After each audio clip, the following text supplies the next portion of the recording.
Yeah. Uh.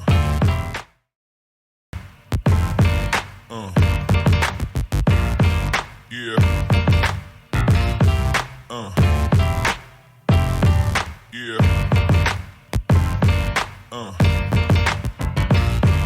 Yeah.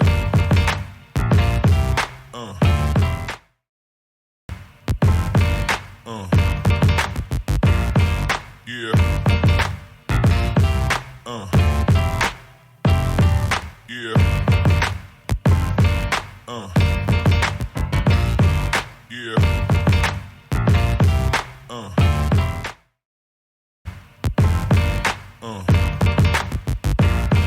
Yeah. Yeah. Yeah. Salve, salve, estagiários e estagiárias. Chegamos para mais um Estagiários Podcast. Ao meu lado... Thiago Maroto. Por que, Maroto? Você nunca falou isso. O magnético. Ah, magnético. Quando o canal aumentar os números de inscritos, estamos próximos, eu vou revelar, porque isso daí é a cereja do bolo. É? Você é imã? O magnético. Imã do quê? Calma aí, vambora. hoje a gente tem um papo importantíssimo com um cara fenômeno. Não, o cara fenômeno, assim, vou até pedir licença pra ele, porque eu lembro, cara. Eu ainda molequinho, banco de trás do carro do meu pai, de noite, ouvindo o plantão da Rádio Globo. Oh, eu perfeito. tenho. E a rádio tem isso, te traz memórias afetivas muito grandes. Sim. E, pô, prazerzaço eu, como jornalista, ter ele aqui. Gustavo Zupac. Porra, Gustavão na área. Obrigado, E aí, amigo, mano? por ter aceitado o Tudo bem? convite, mano. Ó, primeiro, obrigado pelo convite, fiquei muito feliz, é muito bom poder bater o papo com vocês, é muito legal ver papo de velho, né? Você não me chamou de velho, quando você falou que você Não quis, menino, não quis, molequinho no banco de trás, você já me deu a licença pra chamar vocês de nova geração, né? Então é muito legal ver a nova geração chegando, os papos acontecendo, então eu fiquei muito feliz com o convite, obrigado pela referência. Eu achei que o Thiago Maroto era porque o cara era muito fã do Sorriso Maroto. Também isso. Agora eu tô preocupado com essa história de imã, porque pode ser imã de maluco, imã de problema. Imã de maluco, com certeza, Calma né? aí, meu Se ele tá guerreiro. aqui é porque tem alguma coisa. né? Você tem um ponto. É verdade. Mas vamos lá. Cara, a gente sempre começa o nosso bate-papo com uma pergunta clichê. Porque o nome do canal é Canal Estagiários. E todo mundo tem alguma resenha, alguma história legal da época de estagiário. Você tem alguma resenha legal que você possa contar pra gente aqui? Quando estagiário, eu fui uma vez dispensado no dia do meu aniversário. Ah, que isso. Bad, velho. Não, mas acabou que ficou tudo bem. Foi meu primeiro estágio. Certo. Eu entrei na faculdade em 2002 e em 2003, meu primeiro ano de faculdade, eu comecei a fazer um estágio numa revista de tênis. O primeiro lugar que eu trabalhei, um lugar que eu tenho um carinho muito grande, uma revista que chamava Tênisville, na época que revistas eram muito fortes ainda no mercado. Eu adoro tênis, meu sonho sempre foi trabalhar com futebol, mas eu adorava tênis. E pintou essa oportunidade, fui lá fazer meu estágio, era super legal, fiquei lá acho que uns 6, 7 meses. E aí tinha mais estagiário do que vaga.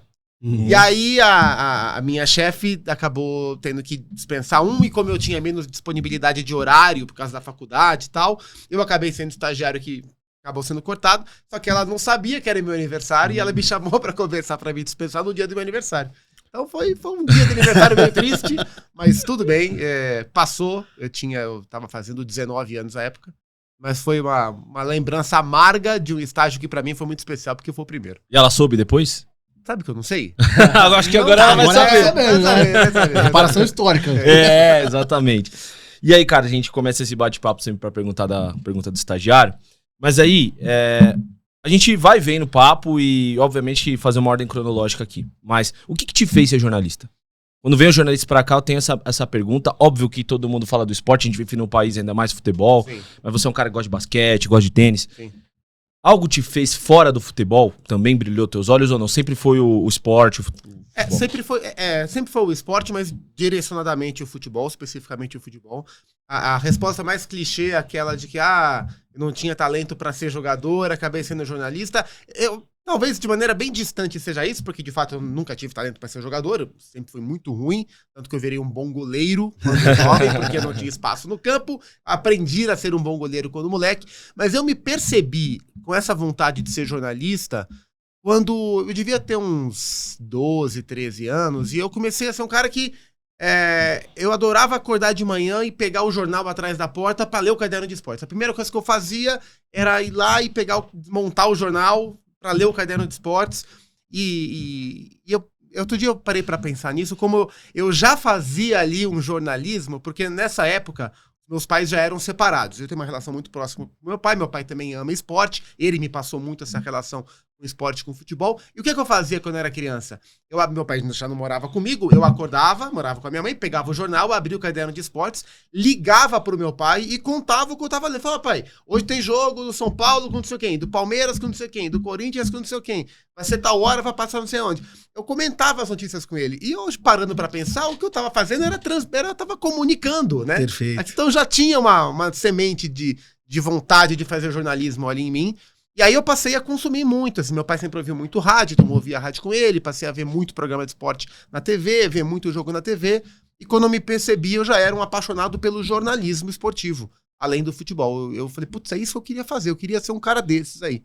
E isso aumentou muito quando eu comecei, curiosamente, a ser um viciado na ESPN, quando eu tinha meus 14, 15 anos, assistia a ESPN 24 horas por dia, e falei, porra, é isso que eu quero fazer. E aí, foi.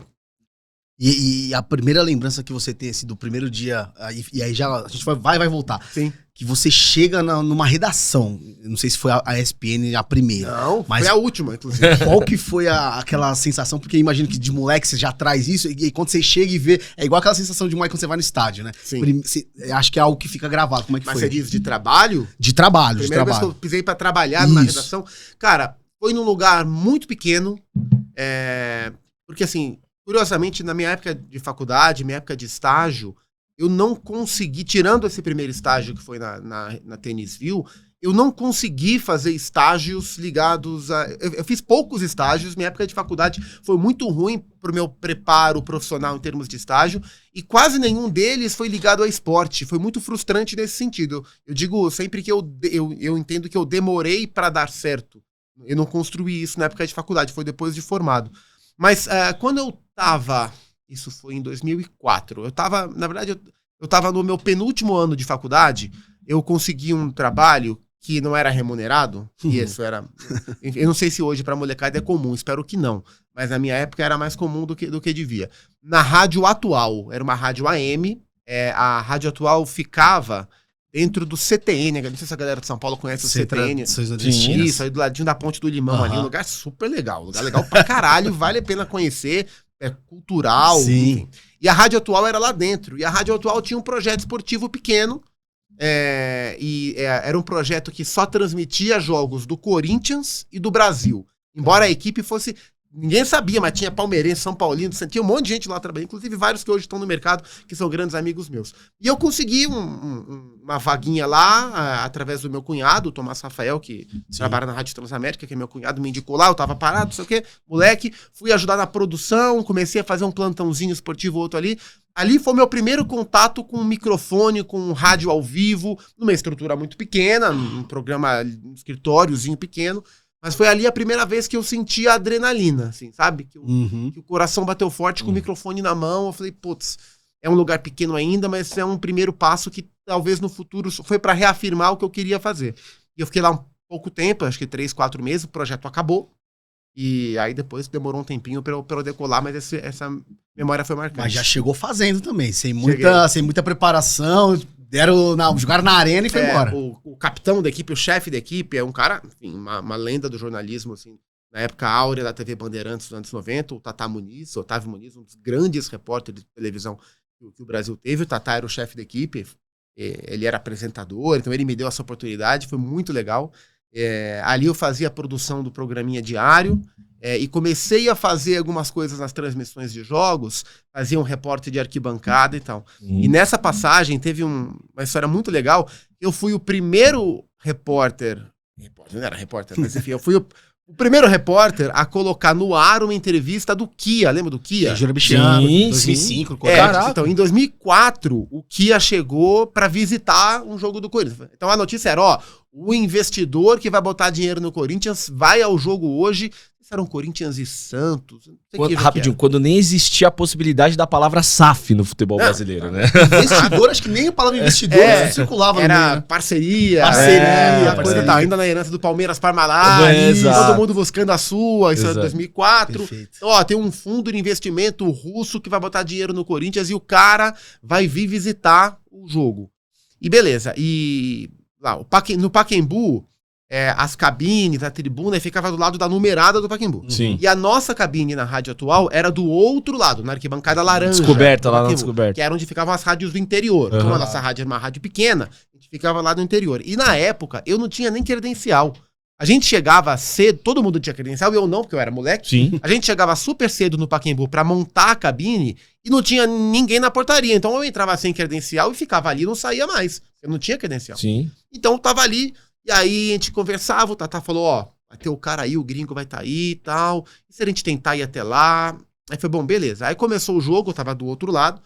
Eu peguei uma mochilinha, uma pastinha que eu tinha, peguei um fone com fio, espetei o fone dentro da mala, botei o fone, microfone na mão e fui passando de portão em portão do Pacaembu, dando boa tarde pros fiscais, boa tarde, e os caras abrindo, pô, jornalistas foram abrindo. Fui passando, dei a volta no Pacaembu inteiro, cheguei lá nas tribunas do outro lado, onde ficavam as cabines mais maiores, onde ficavam os conselheiros e tal. E aí eu vi um monte de jornalista perto ali de uma tribuna, de um camarotezinho da época, esperando dar um intervalo do jogo, porque o Kia ia aparecer. E aí eu fiquei ali, não conhecia ninguém, eu era um moleque de 20 anos, os jornalistas que estavam ali, era tudo pessoal de site e de jornal. Ninguém tava gravando nada. E competindo com os grandes, né? Ali, É, no espaço. e grandes caras que hoje estão aí em grandes lugares. Aí, de repente, sai um gringo, óculos espelhado, um tênis com a bandeira do Brasil, jeitão, é o Kia. Aí fechamos em volta do Kia, eu com um gravadorzinho de fita, botei o gravadorzinho de fita, eu acho que tinha pouca gente ali que falava inglês, eu falava inglês, fiz lá umas 3, 4 perguntas pro Kia, o que ele esperava do Corinthians, quem que ele ia contratar, na época se falava que o Sorin ia ser o primeiro reforço. Sim, isso Fiz ali entrevista, gravei, isso foi no intervalo do jogo. Eu falei, bom, vou voltar.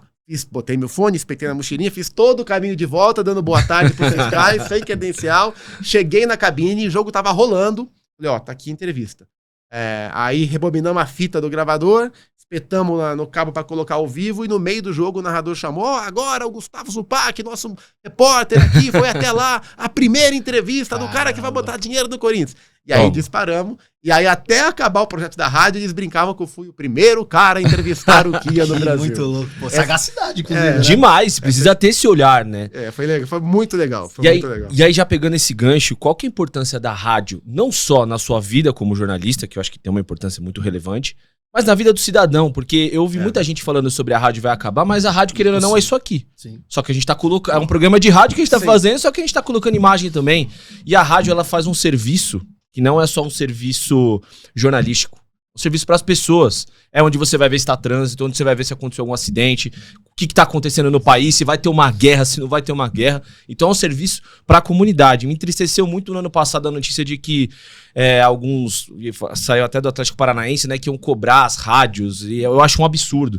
Mas eu queria atrelar essas duas coisas, a importância da rádio na sua vida e também o que você acha do rádio, essa balela de que o rádio vai acabar. Cara, o rádio é tudo, cara. Acho que não tem nada no jornalismo esportivo, para falar propriamente da nossa área, que seja mais apaixonante do que o rádio. TV não é mais legal que rádio.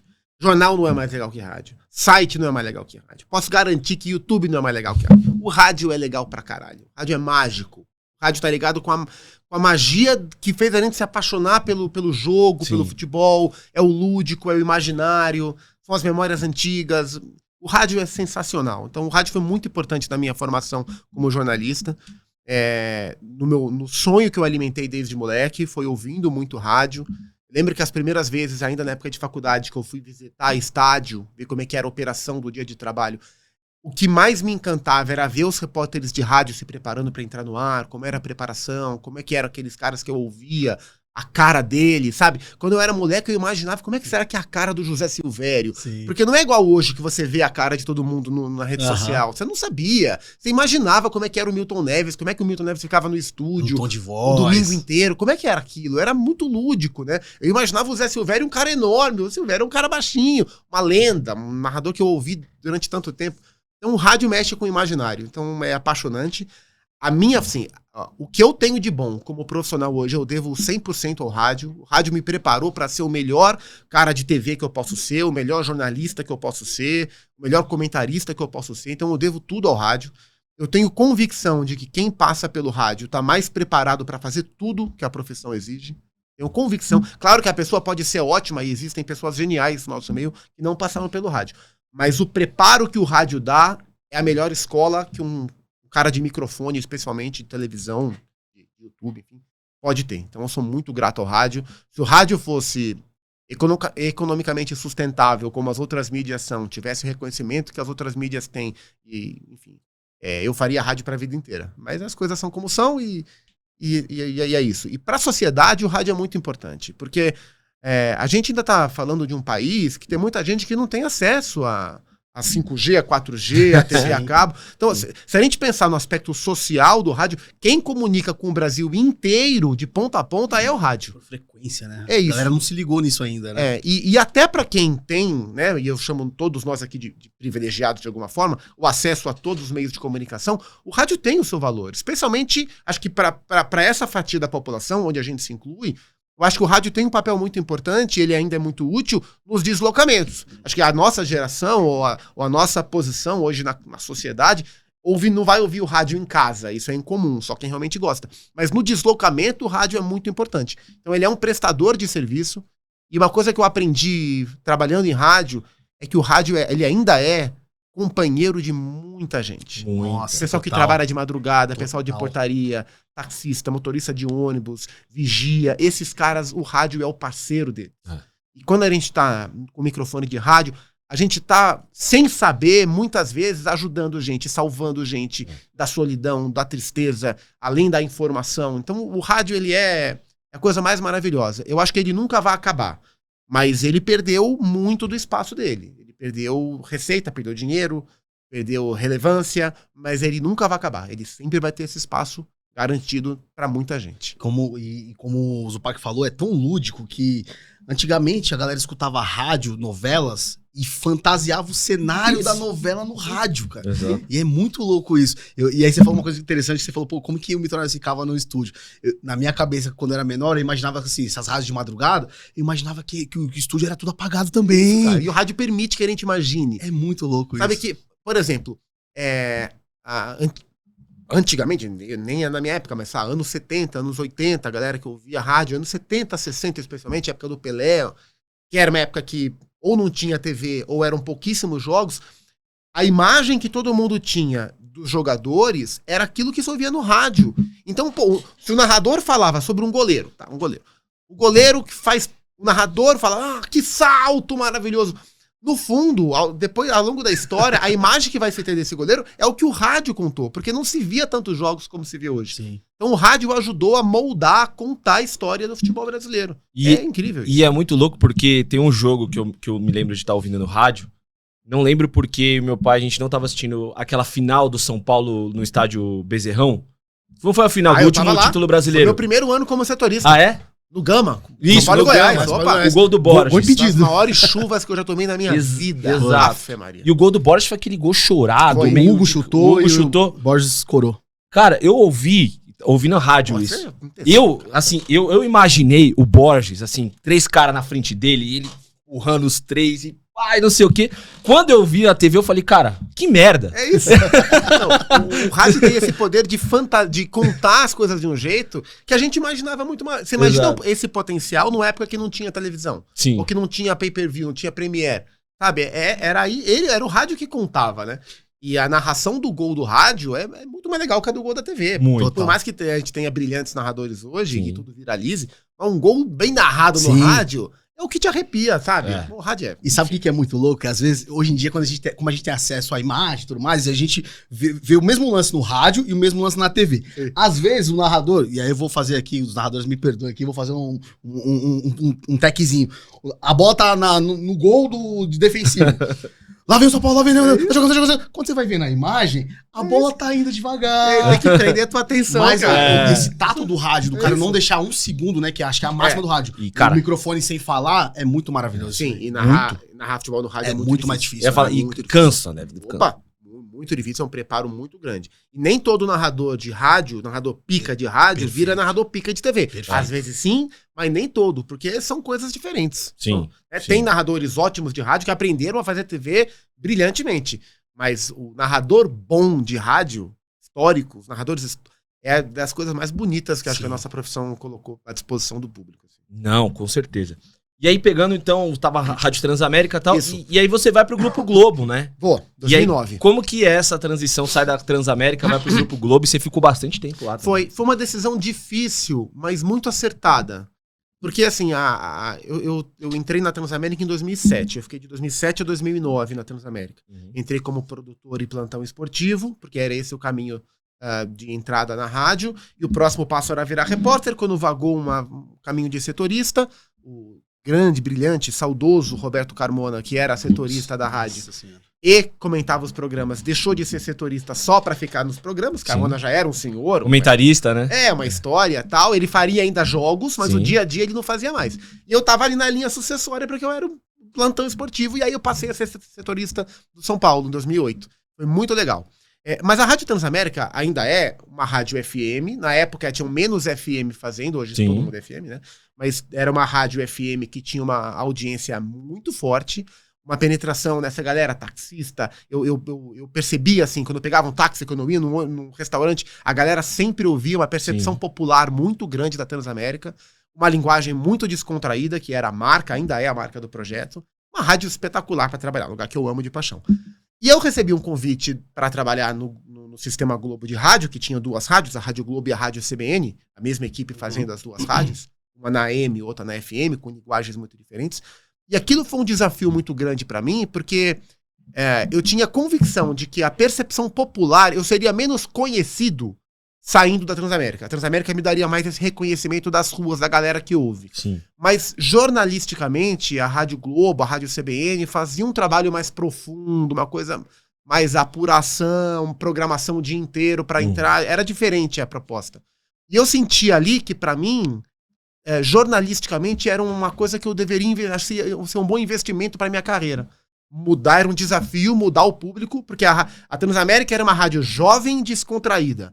A Rádio Globo era uma rádio AM, povão, tradicional. E a CBN, uma rádio all news, uma rádio só jornalística, de um público de uma classe social aparentemente mais elevada, uma linguagem mais sóbria. Até hoje é assim, né? Eram duas linguagens, uma da outra muito diferentes, e as duas muito diferentes da Transamérica. Sim. Então foi um desafio pra mim.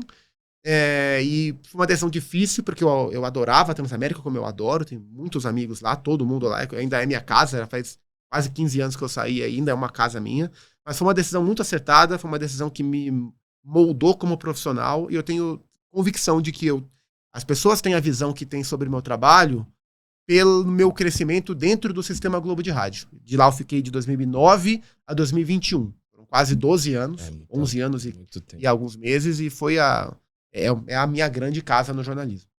Você fez Copa do Mundo também, né? Fiz. Lá eu fiz 3 Copas. A de 2010 eu trabalhei no Brasil, não viajei. Sim. A de 2014 eu viajei, mas eu não fiz seleção. Eu fiz os jogos mais importantes sem ser os do Brasil. Uhum. E 2018 na Rússia, aí eu fiz a seleção brasileira. Qual foi o jogo mais legal que você fez em 2014? E você tem alguma história legal de bastidor da Copa do 2014, assim, pra mim, é uma das melhores lembranças da minha vida como jornalista foi meu primeiro jogo de Copa do Mundo. E foi apenas um Espanha e Holanda. No Van Persie? Que era a reedição da última final. Eles se encontraram no primeiro jogo deles em 2014, em Salvador. Eu fiquei a primeira semana da Copa em Salvador. Teve Espanha e Holanda, depois teve Alemanha e Portugal. Foram jogos absurdos. Nossa! Eu falo que eu peguei os jogos mais legais da Copa, assim, tirando os do Brasil. E eu me lembro assim, a hora que eu vi a musiquinha da FIFA tocando, que é muito mais legal do que a musiquinha que a FIFA toca hoje. Era a musiquinha clássica da FIFA, os times entrando, a Fonte Nova lotada. Eu falei, caralho, A capela. é uma Copa do Mundo, E mano. a capela. É fudido. Cara. Aí eu me arrepiei inteiro. Então e foi o gol do Van Persie. Essa é a minha lembrança da entrada em campo, quando eu realizei que aquilo era uma Copa do Mundo. Ali eu chorei na hora que os times estavam entrando em campo, eu não tava no ar, tava o microfone fechado. Mas é uma lembrança maravilhosa, assim, foi um jogo muito legal. E foi um momento de efervescência política muito grande no Brasil, né?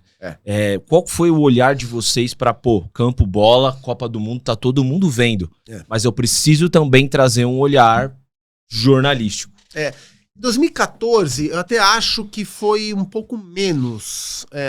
Eu senti essa temperatura altamente elevada em 2013, na Copa das Confederações. É verdade. verdade. Porque não vai ter Copa, aquela coisa toda. E se a gente lembrar aqueles movimentos de junho de 2013, Sim. que era inicialmente por causa da tarifa do ônibus aqui em São Paulo, e o negócio tomou conta. Virou tal. até o negócio da Dilma depois, né? Isso. Foi um embrião Escalando. de muita coisa que aconteceu no Brasil que acontece até hoje. Aquilo foi um pouco antes da Copa das Confederações. Então tinha um receio muito grande dos protestos que poderiam acontecer, jogos em Brasília. Eu até acho que é um outro jogo. Eu não estava, porque eu não fiz os jogos do Brasil nas Confederações. Eu fiquei no Recife, fiz outros jogos. Mas acho que em Brasília, uma outra manifestação. Ali tinha um olhar de preocupação muito grande. E no nosso caso, eu fiz na Copa nas confederações de 13, na Copa de 14, a nossa equipe já estava dividida. Rádio Globo era uma equipe, CBN era outra equipe. Teve uma divisão. Tá. Eu entrei para fazer as duas, mas depois dividiu. E eu fiquei só na Rádio Globo. O pessoal que trabalhava na CBN, que é uma rádio de jornalismo 24 horas por dia, esse pessoal teve que ter essa equipe teve mais contato com essa efervescência. Mas, no fundo, não tem como você separar, né? Sim. Porque futebol, é esporte, beleza. Mas o aspecto social tá sempre ligado de uma forma ou de outra, né? Não tem como. Não tem como. Na Copa das Confederações, assim, o que você lembra que algo que chamou muito a atenção? Porque realmente ali, cara, ali foi um sentimento de que ia dar pro ano seguinte, né? Porra, 3x0. 3x0. Não, e contra a jogando Espanha? muito, jogando muito, até nos anos anteriores. E desculpa, não, só pra completar, um detalhe que a Espanha quebrou tudo no Brasil, né? Que acho que é legal falar. Os jogadores, teve festa no teve hotel, job no hotel, sim. teve um acho monte que foi de... em Fortaleza. Eu acho que foi no hotel de Fortaleza. Escândalos, mais escândalos. Né? E mesmo assim, os caras chegaram na final. Na Copa das Confederações eu fiquei no Recife e eu fiz um jogo da Espanha. Não sei se foi Espanha e Tahiti. O Tahiti. Tio Tahiti, convidado, tinha uns convidados. Tomou de 10. Era um time simpático. Foi Espanha e Tahiti. Eu fiz jogo da Itália, eu fiz Uruguai. Mas o que eu me lembro da Copa das Confederações, e era uma lembrança muito legal, eu fiz a disputa de terceiro lugar, que foi Itália e Uruguai. E foi num sábado. Foi num sábado. No domingo era a final. Era a final isso, no Maracanã. Então foi num sábado. Minto, foi no domingo de manhã. E a final era à tarde. Então eu fui pra Arena Pernambuco, fiz o jogo Itália e Uruguai, acho que foi pros pênaltis, não lembro. Aí eu fui embora direto pro aeroporto, que eu tinha que pegar o voo. E o meu voo era um pouco logo depois da final da Copa das Confederações. Então eu tinha que ver a final do aeroporto. Uhum. E aí eu fui pro aeroporto de Recife. Minto, foi pra Salvador. Recife eu fiquei no começo da Copa das Confederações, eu tava em Salvador. A disputa de terceiro foi em Salvador. Eu tava no aeroporto de Salvador, e aí eu queria ver o jogo do Brasil, a final Brasil-Espanha, e tinha uma porra de uma TV só, que era dentro do Habib's, mano. Nossa. Então tava o aeroporto Imagino, inteiro, e uma TVzinha de 14, 18, sei lá que... Habib's nunca faturou tanto igual aquele dia. Aí empoleiramos todo mundo, assistimos o jogo lá, foi uma puta festa.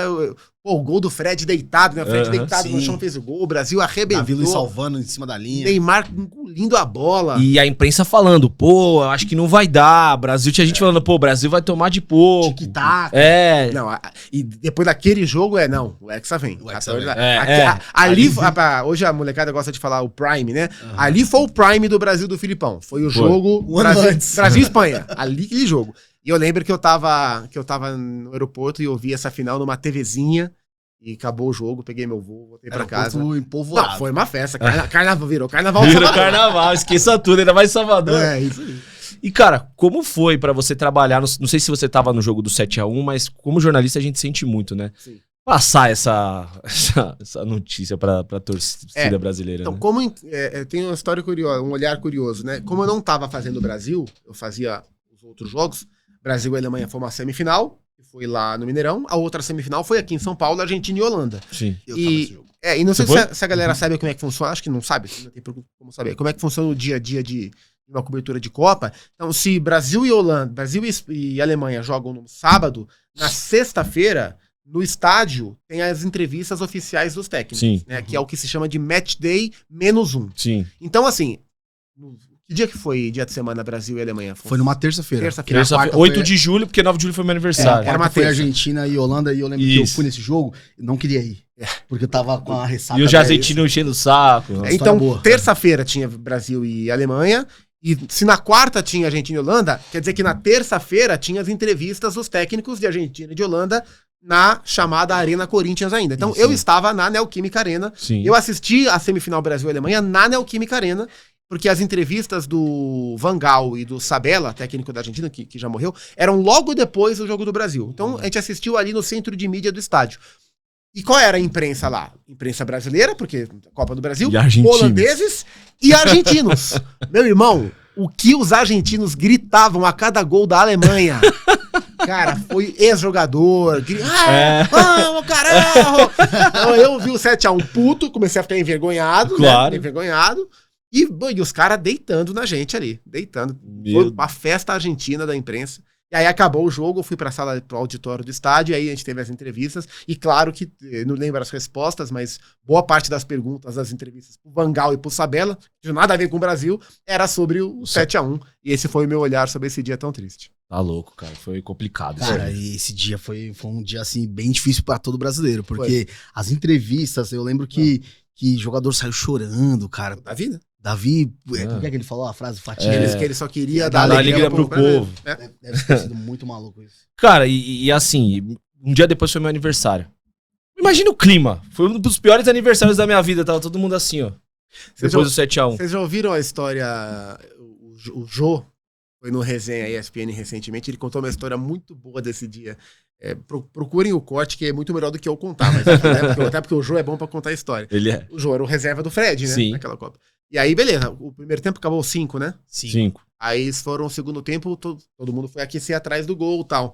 E aí diz que o Filipão ficava olhando, e aí tava 5, 6, diz que o Filipão ficava olhando ali pra sair do banco pra ver quem ia chamar, e o jogador todo... eu não, me Deixa chama na não. casinha. Aí o Filipão virava pra trás, todo mundo abaixava. Eu não quero entrar aqui não, pô. Se precisar Cara... de mim, despreciso. Mas nessa eu não quero entrar. Os caras contando era engraçado. Apesar da tragédia, tem o lado engraçado da história. Cara, qual que foi o jogo da sua vida, assim, como jornalista, assim, cara, hoje eu passei todas as informações que eu tinha que passar com... A melhor transmissão que eu fiz na minha vida, que eu saí com essa sensação, foi a estreia do Tite pelo Brasil. Foi dia 1º de setembro de 2016, lá em Quito, Contra o Equador, né? que lá foi. no Estádio Olímpico de Atahualpa, Brasil e Equador. Eu comecei, como eu falei, em 2014 eu não cobri a seleção. A partir de 2015 eu comecei a cobrir a seleção na Rádio Globo. Então todo o ciclo da Rússia eu cobri. Começou com o Dunga. E em junho de 16 o Tite é anunciado, ele estreia em setembro. E paralelamente à seleção eu cobri o Corinthians. Eu cobri o Corinthians de 2012, cobri o Corinthians de 2015. Então eu tinha um contato, não só contato de amizade, não, mas eu conhecia muito o trabalho do Tite daquela comissão, além de contatos profissionais com eles. Então facilitava para mim ter um olhar sobre o que ia acontecer com a seleção brasileira. E foi uma viagem muito boa de fazer, foi uma transformação muito grande na seleção, porque a seleção vinha de um fechamento com o Dunga, que ninguém conseguia fazer nada, era muito desgostoso o ambiente. Pro Tite, que é um cara super aberto, o Tite permite muito que os jornalistas se aproximem do trabalho, troquem ideia, perguntem, aprendam, entendam o que está acontecendo. É verdade que eles chamavam os jornalistas, às vezes, no hall do hotel pra trocar ideia sobre algumas coisas, ou até mesmo sobre a seleção? De chamar não, mas se você cruza com ele, e ele não é de esconder as coisas, sabe? Então eu sempre senti isso, sempre gostei muito de cobrir os trabalhos do Tite, eu cobri no Corinthians na seleção, porque é um trabalho que te permite ficar próximo, entender o que ele tá fazendo, se você quiser aprender, abrir tua cabeça pra assimilar as coisas, tá ali. Então tem técnicos que fazem isso, o Diniz é um cara que faz isso também, e foi muito bom. E aquele primeiro jogo do Brasil contra o Equador, eu tava com muita informação boa, eu tinha muito olhar eu tinha entendido muito o que tinha sido a semana de trabalho, eles tinham aberto muita coisa pra gente, eu tava, assim, com tesão absurdo naquele jogo, foi uma transmissão muito foda.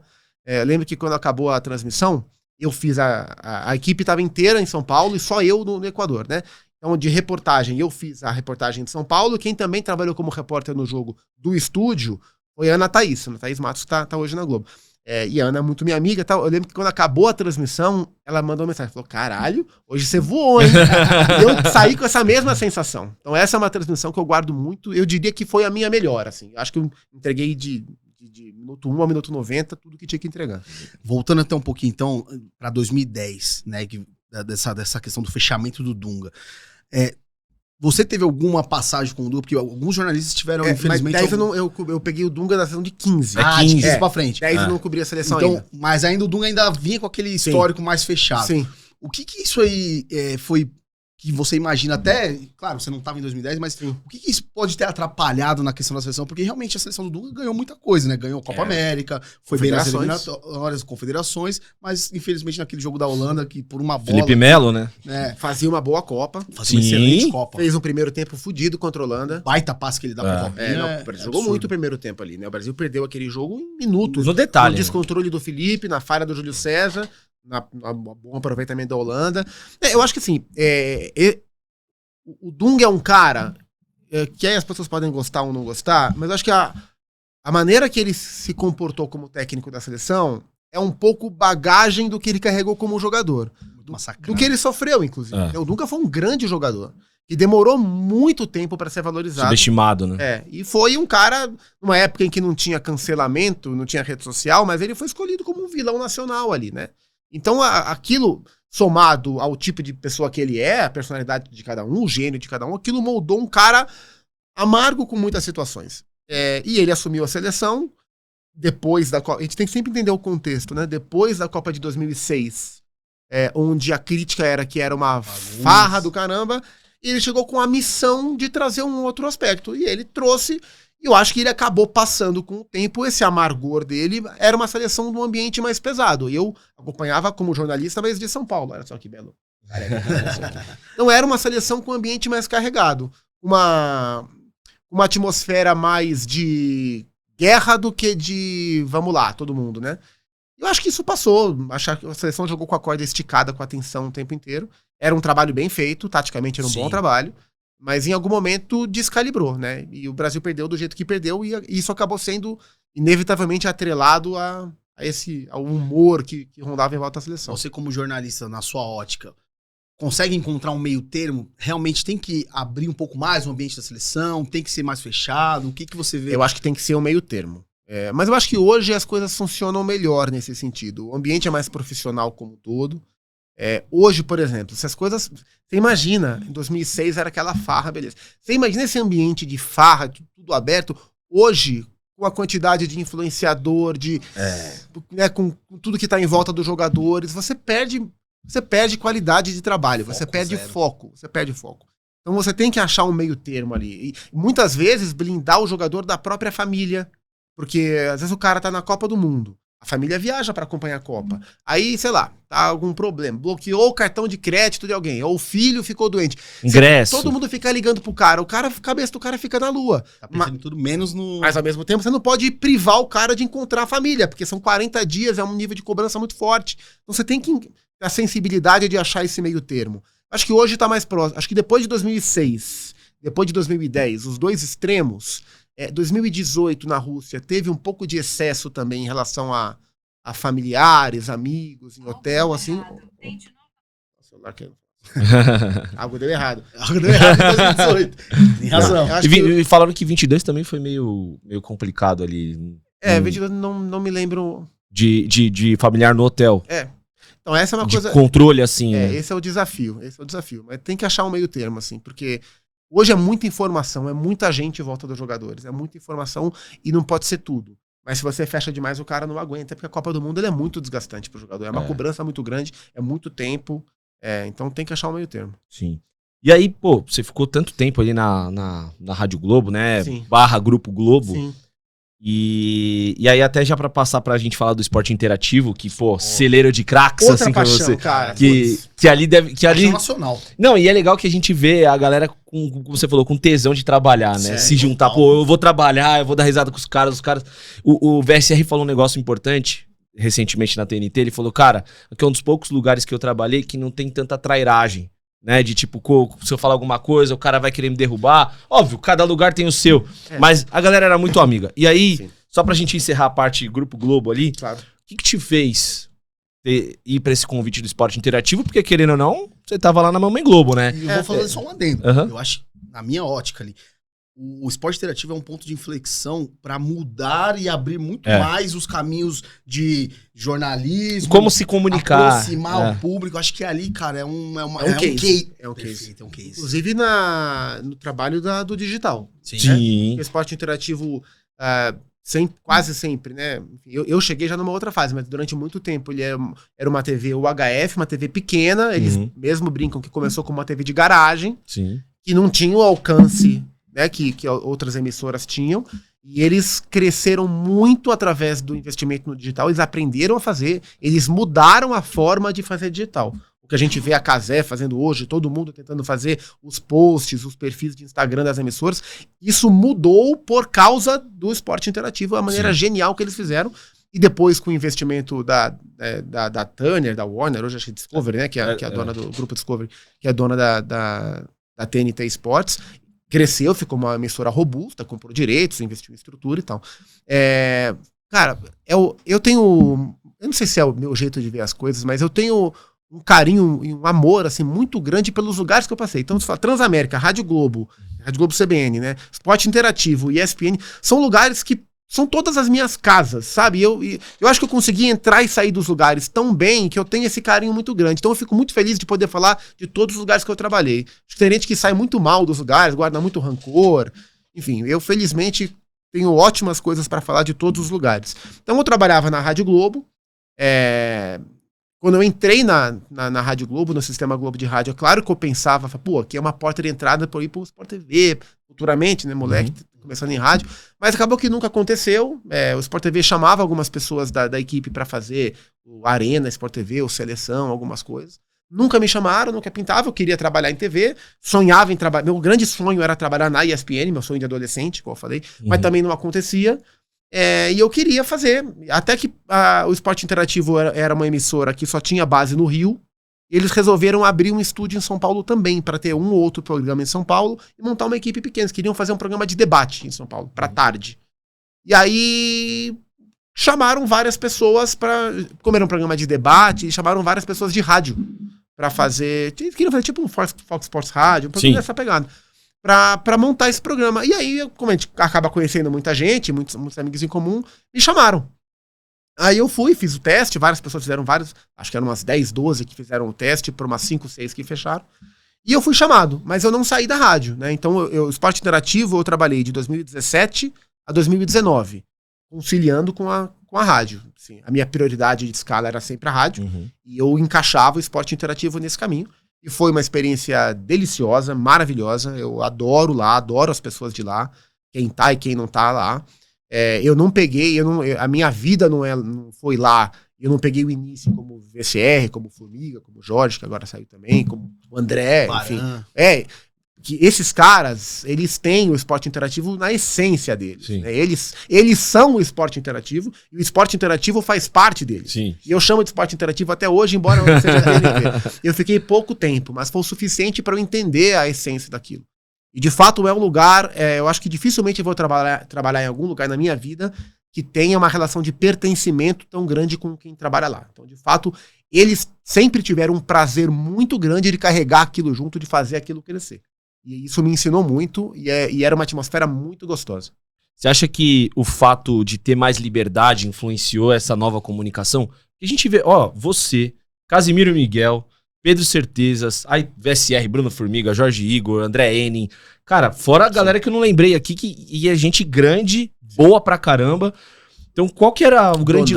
Isso, nossa. Senhora, correspondentes, Dima. Não, todo mundo, muita gente. Tem muita gente do esporte interativo espalhada. Bárbara Coelho. Eu não trabalhei com a Bárbara, mas trabalhou no começo. Acho que Fernanda Gentil trabalhou lá também. Sim. Lá categoria de base da imprensa brasileira. Era isso que o Léo falou? Ou também a direção também tinha uma cabeça mais aberta para liberar vocês? Fala aí. Assim, eu nunca senti diferença de liberdade, comparando lá com a ESPN, ou com o que eu vejo. Acho que liberdade sempre teve. Eu não sei dizer exatamente o que é. Eu acho que é essa tentativa também de às vezes, ter uma linguagem mais próxima do público. Uhum. Talvez seja isso, mas não era algo forçado. Aqui você tem que falar assim, nada. Eu acho que era uma coisa muito natural. Vai fazendo. Eu sentia fazendo os programas que o papo que tinha na redação, a conversa, a resenha da redação, era a mesma vibe que ia pro ar. Eu acho que isso foi trazendo uma relação de pertencimento com o público, que hoje a gente vê mais ou menos parecido na Cazé, né? Mas isso começou muito com a galera do esporte interativo. E é uma galera jovem, era uma molecada jovem, todo mundo querendo fazer acontecer, todo mundo se construindo. Eu acho que eu vi poucas pessoas que chegaram no esporte interativo consolidadas, né?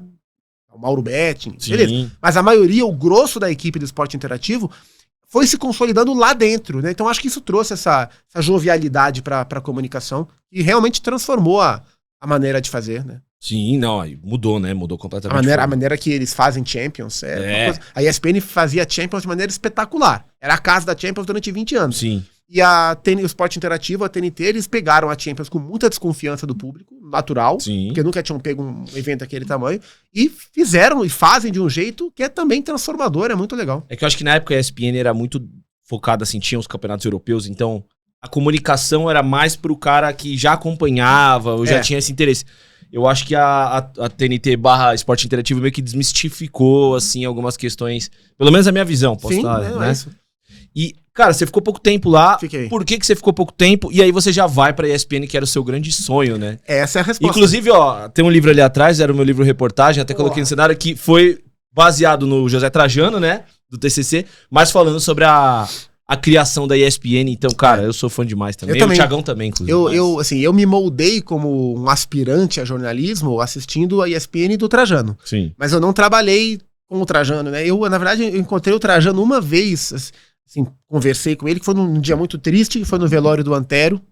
Um dia muito triste, mas foi uma conversa legal, assim, um cara, enfim, é o cara que a gente vê, a gente admira muito, ele é o responsável por tudo que existe hoje na ESPN. Era o meu sonho de moleque, e nunca tinha acontecido, o máximo que eu tinha conseguido foi uma experiência muito legal também, foi uma ideia minha. Eu tive um blog de 2015 a 2017, eu tive um blog na ESPN sobre Major League Soccer, assunto totalmente aleatório, voltando rapidinho, depois da Copa de 2014, umas coisas sempre vão cronologicamente. Depois da Copa de 2014, eu fiquei com isso na cabeça, nossa, os Estados Unidos fez uma boa Copa, o mercado tá crescendo, o Kaká vai jogar lá, acho que é o mercado pra ficar de olho. Aí comecei a olhar, e eu falei, ninguém fala de MLS, a ESPN transmite MLS, eu queria entrar na ESPN, eu vou criar, fiz um projetinho e tal, ofereci, na época o chefe do site era o Geode, eu não conhecia o Jean, mas amigos em comum me colocaram em contato com o Jean. O meu grande amigo que trabalhava na ESPN era o Conrado Giulietti, que hoje é nosso correspondente nos Estados Unidos. Sim. Conrado é meu irmão. E ele tá no Transamérica também, né? Também. Você vê que eu aqui. O meio é pequeno. Cara, aí eu falei pro Conrado, e se você acha que eu posso oferecer esse blog pro Jean? Aí ele fez o meio campo, me apresentei pro Jean, ofereci o blog, o Jean gostou. Fiz o blog, não ganhava pra isso, fiz como porta de entrada mesmo, foi super legal. Mas nunca rolou ali a porta de entrada pra TV. Sim. Quando eu parei de fazer o blog, porque o Esporte Interativo me chamou. Falei, não dá pra fazer os dois, parei. Aí eu tava no Esporte Interativo, e a ESPN passou, acho que em agosto de 19, por uma reformulação grande. Mandaram embora muita gente. E a Disney comprou, né? O grupo Disney. Tava começando a fusão, mas não era por causa da fusão. Teve uma reformulação grande. Saiu o João Palomino, saiu o Arnaldo Ribeiro, saiu o Rafa Oliveira, saiu o Juca. Muita gente importante. Foi um corte grande. Acho que foi o maior corte que a ESPN teve nos últimos tempos. E um parênteses, esses caras são o que Bruno Formiga, VSR eram da TNT Sports, a essência da ESPN. Perfeito. E aí eles foram refazer, né? Teve um corte e foram reformular a equipe. E chamaram muita gente nova. E meu nome foi indicado e eles me procuraram nessa reformulação. E eu tava no Esporte Interativo e pintou a proposta da ESPN. E ali era uma proposta, assim, naquela situação eu tinha uma proposta de renovação do Esporte Interativo de contrato. E eu tinha algumas questões da ida pra ESPN que não eram questões tão certas. Então tinha prós e contras ali. Sim. Mas ali eu vi a chance que eu tava esperando a minha vida inteira, desde a minha adolescência, passar. Pingando ali aquela... Cara, e ainda tinha... Eu lembro que um dos meus chefes do Esporte Interativo falou, beleza, é teu sonho, ok. Mas saiba que tava acontecendo a fusão com a Fox. Assim, vão juntar duas empresas. É um cenário meio incerto. Pensa bem, aqui é mais seguro. E de fato tinha sentido. Sim. Mas eu falei, cara, eu vou dar esse tiro agora e eu vou confiar em mim. E eu fui. E aí eu saí do esporte interativo e fui pra continuei na rádio e fui pra ESPN, porque era o meu sonho. E foi outra decisão que eu tenho muito orgulho de ter tomado, assim. Amo o esporte interativo, mas acho que foi uma decisão muito certa que eu tomei. E hoje as coisas estão... Vou fazer mês que vem 6 anos de ESPN. Cara, e até, cara, bastante tempo. Foi em 19, pouco antes da pandemia. E até fazendo um link, que falando de decisão. Acho que em 23 você teve uma sondagem pra ir pra Globo. Foi. Como um comentarista do Sport TV, Premier. O que fez você negar a Globo? Claro, a ESPN, pô, gigantesca. A gente não tá entrando nesse mérito. Mas a gente também sabe que a Globo também, porra, ela... Né? Eu gosto de fazer um parênteses assim. Pô, o Bayern é gigante pra caramba. O Barcelona é gigante pra caramba. Mas tem o Real Madrid, pô. Sabe que... Eu tenho uma analogia besta, mas... Nessa época, eu tava conversando, me consultando, me aconselhando com um grande amigo, e ele me usou exatamente esse mesmo, ele falou, pô, o Real Madrid te procurou, né? Exatamente. Cara, foi assim, foi um convite, uma conversa totalmente inesperada. Eu nunca achei aquela altura que o Grupo Globo olharia pra mim naquele momento como comentarista. Foi uma coisa que me envaideceu, assim, no bom sentido, me deixou muito honrado. A gente teve conversas muito legais, assim, no nível muito alto. Fiquei muito feliz com o que eu vi, com as trocas que a gente teve. Foi uma decisão muito difícil de tomar, muito complexa de tomar. De novo, prós e contras. Sim. Prós e contras. Mas ali eu entendi que não era sobre o que a Globo estava me oferecendo, o que o Grupo Globo estava me oferecendo ali, porque tinha muita coisa legal ali. Mas eu entendia que não era hora de eu interromper a minha relação com a ESPN. Decisão certa, decisão errada, nunca ninguém vai saber, porque não existe. E eu sempre falo isso para amigos que passam por situações similares, tá trabalhando num lugar e outro. Tem situações que existe claramente a decisão certa a ser tomada. Sim. Tem situações que você vai ficar a vida inteira, será? Não sei o que, dia bom você vai achar que vem. Nunca vai ter essa resposta. Então, assim, eu sou muito feliz com a decisão que eu tomei. Se for a decisão certa ou a decisão errada, daqui a 100 anos a gente vê. Sim. Mas foi a decisão que fez sentido pra mim na época. Mas eu fiquei muito honrado com a conversa. E foram conversas muito legais, muito respeitosas, de lado a lado. Enfim, e fiquei muito feliz com o que aconteceu. E aí, cara, até pegando esse gancho agora, falando sobre ESPN, são 6 anos na ESPN, né? Você, pô, fazendo muita coisa como comentarista e tudo mais. Tem a questão da NBA também, que eu acompanho bastante suas análises, gosto muito. Não sou aquele cara que vê todos os jogos, até porque são, sei lá quantos jogos. Mas assim, tô ali sempre nos playoffs, eu sou modinha. Esse é tô um modinha. Sempre, sou modinha. Eu com NFL sou assim também. Eu sou um consumidor de playoffs de NFL. Eu sou NBA. Você é Tim Curry, não? Não sou. Ah, não bom, sou, pelo amor de Deus. Eu gosto, você vê que eu gosto. Eu gosto do Seven Seekers por conta do Alan Everson. Que foi o que foi disruptivo na forma de se vestir, na forma de trazer o lifestyle. Demais. Subestimado pra caramba. Isso, jogador, pequeno. Absurdo. Não, é legal pra caramba. Eu vi um documentário da ESPN. O apelido dele era The Answer. A resposta. Exato. Bom, caramba. Mas eu quero, assim, você chegou nesse, entre aspas, nesse fuzuê todo, óbvio que não tinha fuzuê nenhum, os caras sabiam o que queriam, mas quem via de fora falou, pô, Fox junto. Então veio uma galera da Fox, veio uma galera da ESPN, reformulação. Até, de fato, não ter mais Fox, né? A galera que foi absorveram. Tem uma galera que saiu. E aí, como que você viu essa mudança de linha editorial? Porque aconteceu uma ruptura grande de linha editorial do que vinha a ESPN/TVA do Trajano para agora com um novo formato, mudança no estilo, mudança em algumas coisas e a sua adaptação a isso tudo. Eu digo que a ruptura que teve, não sei se é a ruptura, mas a transformação maior que a ESPN teve foi antes da minha chegada. Eu acho que foi a ESPN na saída do Trajano. Sim. Então eu digo isso, sim. A ESPN que eu me encontrei não era exatamente a ESPN que eu via quando eu era criança, quando eu era adolescente. Mas isso faz parte, assim. Sim.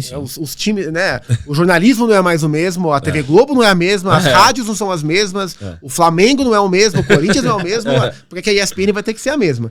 Então, assim, eu não vivenciei essa ruptura pra te dizer qual é a diferença. Eu sei que, assim, eu não senti nenhuma diferença editorial a partir da fusão. Até porque eu peguei meses antes da fusão.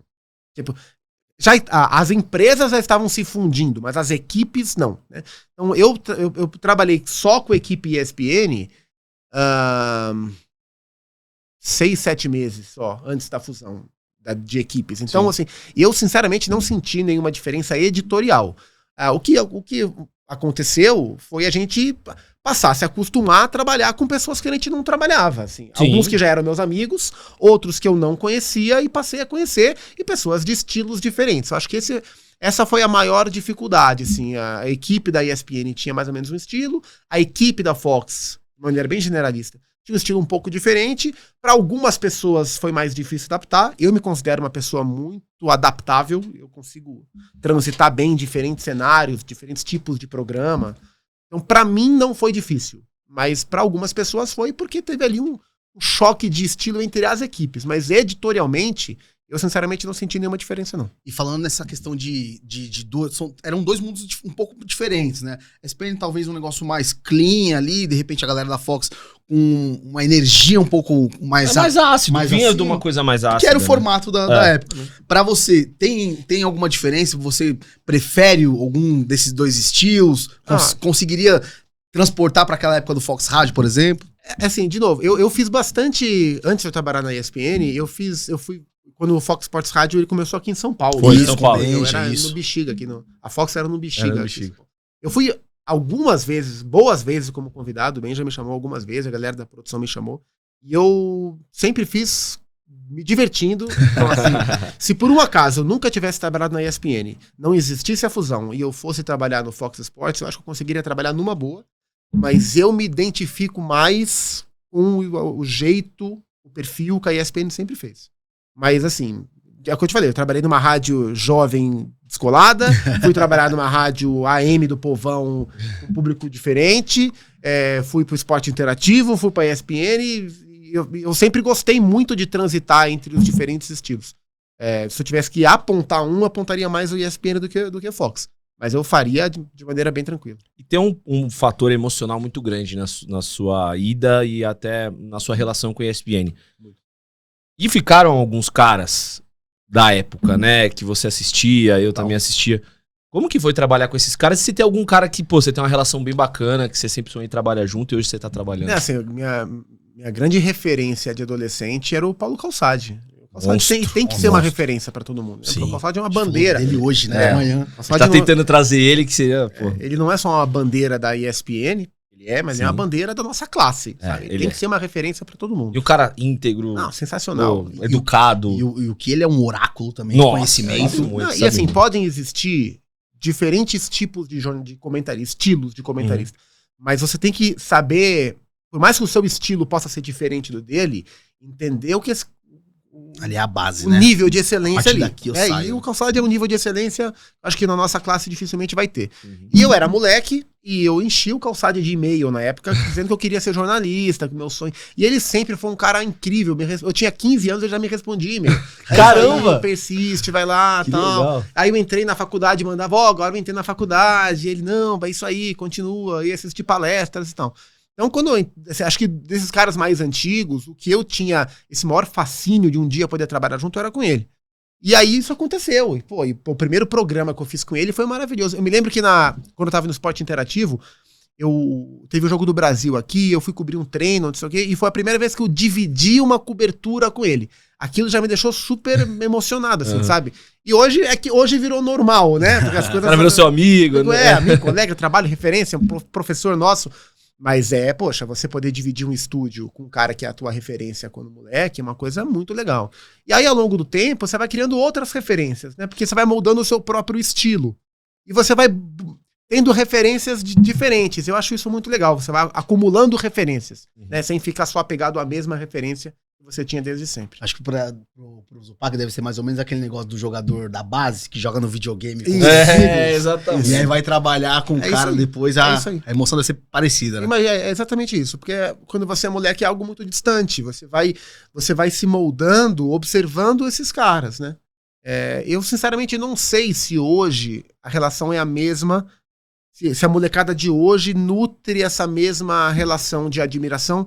Eu acho que, porque antes, na minha época de moleque, era mais distante. Você não tinha rede social, não tinha YouTube pra você criar. A TV acabou. E você não tinha como criar o próprio conteúdo. Você sonhava e aquele cara, as figuras eram mais intocáveis.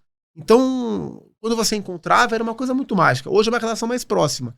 Espero que a molecada de hoje crie boas referências e busque boas referências como eu consegui fazer. E você tá numa casa falando sobre NBA, tradicionalmente. A casa da NBA. A casa da NBA. Como é pra você trabalhar na casa da NBA e Cara, como que você enxerga a forma como a ESPN faz isso? Porque o que eu falei de traduzir pro público, a ESPN faz isso como... Né? E a gente vê Veraldo Marques, a gente viu Rômulo Mendonça, né? Ricardo Bugarelli. Ricardo Bugarelli, os narradores que estão hoje também, fazem um trabalho incrível, os repórteres. Cara, muita gente boa saiu e ainda tá na ESPN. E falando sobre isso, porque eu consigo assistir o playoff na ESPN... E eu consigo entender tudo o que aconteceu na temporada. Óbvio, não perdi algumas coisas, mas você não fica deslocado. Eu acho que as transmissões de NBA, tanto de NBA quanto de NFL, mas especialmente de NBA, que eu acho que a NFL tem um público, eu acho que mais nichado, né? Ela consegue, as transmissões nossas, independentemente da equipe, como você falou, a equipe trocou bastante, mas continua, né? Hoje a gente tem o Ari, o Guilherme Giovannoni, o Gui, um comentarista, o Ari, um cara completíssimo. Ela consegue entregar o conteúdo tanto pro cara que é de nicho, quanto pro cara que é um generalista. O cara que tá assistindo, que assiste esporadicamente.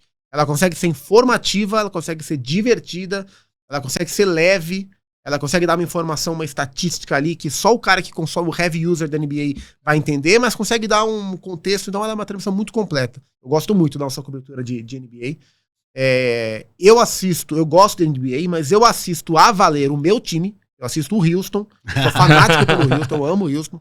Eu basicamente, tanto que assim, eu vejo a cobertura da ESPN e eu assino o NBA League Pass. O NBA League Pass eu pago só os jogos do Houston. Então eu vejo só os jogos do Houston. Porque o Houston passa pouco na TV. Esse ano vai passar bastante, porque contratou o Kevin Durant. Isso que eu falava. Eu tava vendo, a NBA soltou nos Estados Unidos a quantidade de jogos que cada time tem transmitido pelo ano. Na última temporada, o Houston teve 2. Muito pouco. Nessa, o Houston acho que é o terceiro, quarto time, mas são 28. Então, assim, o efeito Kevin Durant vai fazer o Houston passar mais na TV. Mas eu pago o meu League Pass pra eu ver o meu Houston quando quiser. E o que te fez torcer pelo Houston? Cara, o que me fez torcer pelo Houston foi a TV Bandeirantes, cara. Naquela época áurea. Que passava NBA ali e não passava muito, mas era o que só passava. sábado, só de vale, sábado. né? Era o que passava, tinha um programinha que era NBA Action. Sim. E um outro jogo ali. E eu tinha lá meus 10 anos, era a época do Michael Jordan, a sequência de títulos do Jordan. E o Jordan deu uma parada, foi jogar beisebol, né? Isso. E quando o Jordan parou, o Houston ganhou 2 anos seguidos. Então ali eu vi comecei a ver nos programinhas ali, eu tinha 10 anos, falei, porra, tem um outro time que ganha que não é o Chicago. Vou torcer pra esses caras. Caramba. Abracei. E aí, com o passar do tempo, foi aumentando o tipo de cobertura, né? Então, aí eu comecei a ver no jornal, vi o resultado da NBA, ligava pro meu pai e falava.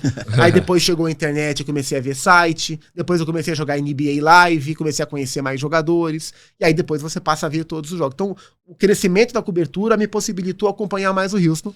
E eu sou completamente apaixonado, assim. Meu chaveiro do Houston, meu fundo de pedra. Legal. O que eu não Tem a bio dele no Instagram. Fã do Houston Rockets. O que eu não me sinto confortável pra, de maneira pública, viver o meu lado torcedor no futebol, Sim. porque eu acho que não é o que eu devo fazer, eu canalizei no Houston e de fato é uma paixão. Eu já fui pra lá, assisti jogo, enfim, eu sou Houston, eu tenho mais produto do Houston do que do meu time de futebol na minha casa. Eu realmente virei um maluco pelo Houston. Top 5 de jogadores, pode ser da NBA, não só do Houston, pra você. Não, Michael Jordan, LeBron James, esse dois. Pausa, desculpa. Jordan ou James? Não, Cabe Jordan. essa discussão? Cabe a discussão, mas pra mim é Jordan. Também. Pra mim é Jordan, é um absurdo, mais completo, mais genial. O LeBron James é um atleta, que preenche mais requisitos. Seria Cristiano Ronaldo e Messi, talvez? Talvez. Essa comparaçãozinha? Não acho, porque mas eu acho o o LeBron Jordan mais... jogou pouco tempo, mano. mas o LeBron eu acho mais genial do que... No Ronaldo e Messi, eu acho que não há discussão sobre a genialidade. Tá. No Jordan e LeBron, eu acho o Jordan mais genial, mas o LeBron é altamente genial. Eu acho um pouco diferente nesse sentido. Mas e o Jordan é o Pelé, na verdade, né? Isso que eu falo, o Jordan é um Pelé, porque jogou pouco, aposentou também, mas ali eu entendi o paralelo. Mas eu acho o LeBron, ele preenche mais pré-requisitos, ele tica mais casinhas, mas o nível de genialidade que o Jordan atingiu sem preencher tantos pré-requisitos como o LeBron é algo que nunca vai acontecer. Jordan, LeBron. Kobe. Eu vou falar dos que eu vi, tá? Porque senão vai pra Larry Bird, aí difícil, sim. né? Magic Johnson. Magic Johnson. Craque. Eu não queria colocar o Curry. Posso. Eu tenho o trauma do Curry. Mas o Curry é genial, cara. Genial. Não, sim. Mas assim, eu acho o Kevin Durant um dos atletas mais subestimados do basquete que é o americano. rival da NBA, né? É, exato. E Craque, gênio, absurdo. não, mas- você pega os números dele e você fala, cara, como que esse cara não é considerado top 5, top 10? Eu não O que ele fez na entendo final das isso. Olimpíadas agora Não, também foi brincadeira. tem o documentário da Netflix, o que eu não assisto disso, eu gosto de ver histórias, né? Tem o documentário da Netflix sobre KD. não só sobre ele, sobre a campanha dos Estados Unidos das Olimpíadas, sim. que é muito Do bom. qual time? De 2008? Não, esse agora, esse de último, agora, que de agora, tava de perdendo Paris. pra França. É verdade, me falaram que é muito bom. Muito, Absurdo. que o Curry muda tudo, né? Sim. E tem um outro documentário da Amazon Prime que fala sobre o Curry. O Curry era um cara negado, ninguém queria ele, e ele foi pra uma faculdade, era NCAA, mas era uma faculdade de comunicação e artes, que ficava sempre em último. E o cara pinçou ele lá e eles só não foram campeões, mas chegaram nas finais. E aí, o Curry virou o que virou. Mas sobre o Kevin Durant, eu acho, eu não entendo porque que os caras não colocam ele nesse patamar. É porque ele.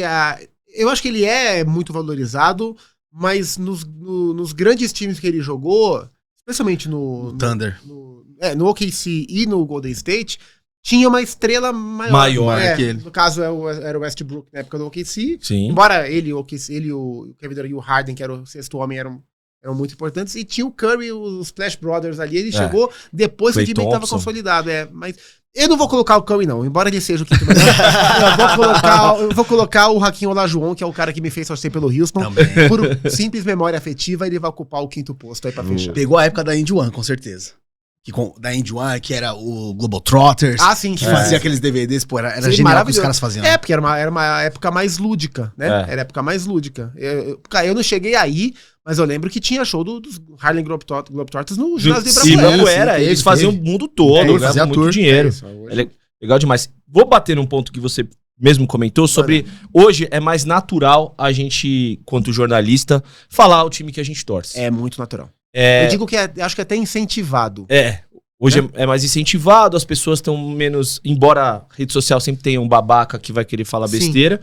Mas por que você não se sente tão à vontade, mesmo hoje, É. sendo um. Porque você veio de uma geração que, cara, era inadmissível alguém saber o seu time. Não podia. Exatamente. E hoje já não é mais assim. Sabe que eu até sofro, porque assim, eu felizmente cobri os três grandes de São Paulo, eu digo cidade, não tô Sim. dizendo Santos, não. O trio de ferro, e cobri títulos importantes dos três. Então, assim, eu cobri título importante do meu time. E quando isso aconteceu, eu não me senti no direito de poder me emocionar, aproveitar no ar ou fora do ar, como eu deveria. E hoje as pessoas estão mais livres pra isso, e eu admito que isso me dói o cotovelo.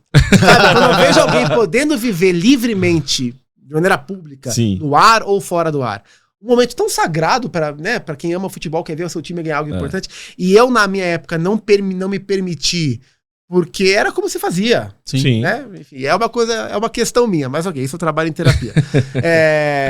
É uma questão, a minha questão com o meu time, como eu convivo com isso, hoje é uma questão, eu sinto muita falta de ir no estádio, eu vou pouco ao estádio, vou pouco porque, mais por causa de agenda mesmo, Dos horários, meu né? programa é à noite, então Sim. tem muitos jogos, e fim de semana, quando o jogo é em São Paulo, eu quero fazer minhas coisas de fim de semana, família e Sim, tal, sim. então assim, em média, eu vou ao estádio umas 5 vezes por ano. Uhum. E todas as vezes que eu vou, eu me emociono. Porque eu me reconecto com memórias minhas, com um lado meu que fica mais guardado. Qual bairro que você vai? Brincadeira. Zona Sul, Zona Leste ou Zona Oeste? Então, assim, eu sinto muita falta de viver lá do torcedor. Então, o pouco que eu consigo viver, eu me emociono. Mas em relação ao trabalho, eu acho que eu não acho que é um problema. Mas eu não quero ser julgado. E eu tenho a clara sensação de que se eu vier aqui falar que eu sou corintiano, que eu sou palmeirense, que eu sou São Paulino, a partir daí, a opinião que eu der sobre o meu time, eu vou ser julgado por isso. Ele tá falando Clubista. isso porque ele torce pra quem? A crítica que eu fizer ao teu time, eu vou ser julgado. E eu não quero. Uma das coisas que mais me incomoda é ser mal interpretado, as coisas tiradas de contexto. Eu me importo muito com isso. Então, isso, eu não quero essa interpretação enviesada, só porque as pessoas acham que eu disse isso porque eu torço pra alguém, isso é algo que me incomoda muito. Isso me faz. Vai chegar o dia que eu vou arrebentar e foda-se. Vou aparecer com a camisa e foda-se. Mas enquanto esse dia não chega, eu vou me guardando. Um exemplo também é o do Thiago Leifert, depois que ele falou que ele era São Paulino, muita coisa. Ele é um comunicador assim, Brilhante, Thiago é mas genial. todo mundo vem com esse tá sabe? sendo tendencioso. E eu vou te falar, o Thiago é um São Paulino chato. Eu, como São Paulino, falo, porque o São Paulino chato, meu pai também, viu o São Paulo ganhar 92, 93. Esse é o São Paulino chato. E o Thiago fala isso nas lives, eu acompanho. Ele fala, pô, cara, é complicado. Eu vi o Valber, eu vi o Leonardo, eu vi, pô, Dário Pereira. Pô, não dá pra comparar. Algo que eu queria te perguntar assim, você por trabalhar com esporte ali todos os dias, aquela máxima que dizem, quanto mais você conhece, tá próximo do esporte, mais você fica enojado, sabe, de algumas coisas. Pra você também faz sentido isso? Em alguns aspectos, sim. É aquela história, não conheça seus ídolos, né? Mas assim, eu conheci ídolos meus.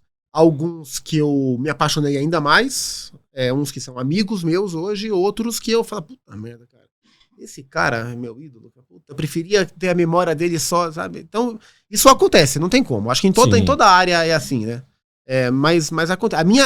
A maneira que o torcedor que mora dentro de mim, ele é diferente do que morava dentro de mim antes de eu trabalhar. Uhum. Até nos meus momentos de folga, quando eu consigo me dedicar só ao meu time e tal, a maneira é diferente. A maneira que eu enxergo é diferente. Então, por exemplo, eventualmente quando eu consigo ir a algum jogo com algum amigo meu que eu sempre fui antes. E a gente xingava as mesmas coisas. Hoje eu sou diferente, eu não xingo. Então a proximidade com o jogo me fez enxergar as coisas de outra forma. Entendi. Então me transformou, assim, para o bem e para o mal. Só antes disso, de você falar, nem sei o que você vai falar. Antes disso. Cara, você falou sobre um ponto que eu queria bater. Eu sei que o tempo também já tá curto, então a gente já tá indo pros finalmente. Mas sobre a gente falou sobre isso, né? Os bastidores. Cara, tem uma crise da CBF que não acaba. E surgiu nos últimos dias a notícia, né? De que o Samir Chaldi teria feito... Não, Samir, a CBF fez uma nota repudiando o que aconteceu, barbárie lá no estádio do Independiente, gente em coma e o caramba e tal, né? Gente presa também. E aí depois voltou atrás e falou, não, mas estamos tranquilos. Mas esse é só um ponto do iceberg de uma coisa muito maior, que é uma crise sem precedentes na organização do futebol brasileiro. Como você enxerga essa crise e como sair dela? A CBF vive uma crise institucional gigantesca, né? Se a gente parar para olhar, o Samir Chaldi acabou de assumir, mas do Edinaldo Rodrigues para trás, Nossa, só escândalo. ou foi preso, ou foi retirado do cargo, Ou tá com tornozeleira. ou a justiça tirou, né? Recentemente faleceu o José Maria Marim, que estava com tornozeleira, o Marco Paulo Del Nero, ou fala que ele não podia sair do Brasil porque na época ele ia ser preso, o Ricardo Teixeira foi como foi, o Rogério Caboclo Assédio. foi afastado por uma denúncia, depois não se comprovou, mas ele foi afastado por uma denúncia de assédio, e o Edinaldo Rodrigues foi afastado pela justiça, por uma suspeita de falsificação de assinatura. Sim. Então, assim, isso é uma crise moral muito grande da CBF, que ela vai de cima pra baixo, né? Sim. Claro que tem gente boa trabalhando lá, é evidente que sempre teve, em todos os mandatos sempre teve pelo menos algumas pessoas boas. Mas é uma crise moral que ela ajuda a contar a história do futebol brasileiro. Então, assim, a gente tem problemas nos nossos clubes de gestão, em alguns casos de índole, e quando você vai subindo a pirâmide, você vê isso acontecer no mais alto escalão. A gente teve caso recente, não lembro se foi, acho que foi na gestão Caboclo. Lembra que descobriram várias escutas, microfones na sala? Sim. É uma loucura, sabe? O que aconteceu, enfim, o envolvimento de Marim, Del Nero no FIFA Gate, de propina para escolha de sede de Copa, assim, uma loucura, né? Teve aquele caso do Coronel Nunes. Eu tava na Rússia. Acho que foram os votos para a escolha da Copa do Catar? Acho que foi do Catar. Qatar. Que ele era para votar em um, ele votou em outro. Ele achou que o voto era fechado, mas o voto era aberto e a confusão danada. Ele já tinha feito um conchavo ali pra... Acho que ele votou em Marrocos, não era para votar em Marrocos, acho que era isso aí. Então, isso ajuda a explicar muito a crise moral que vive o futebol brasileiro.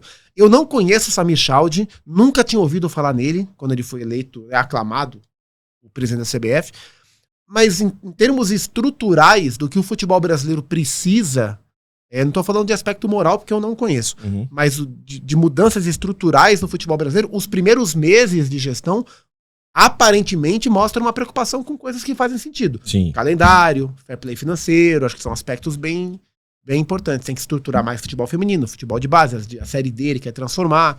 Acho que esse olhar, ele me parece um olhar animador. Não sei se isso vai ser só teoria ou se isso vai virar prática.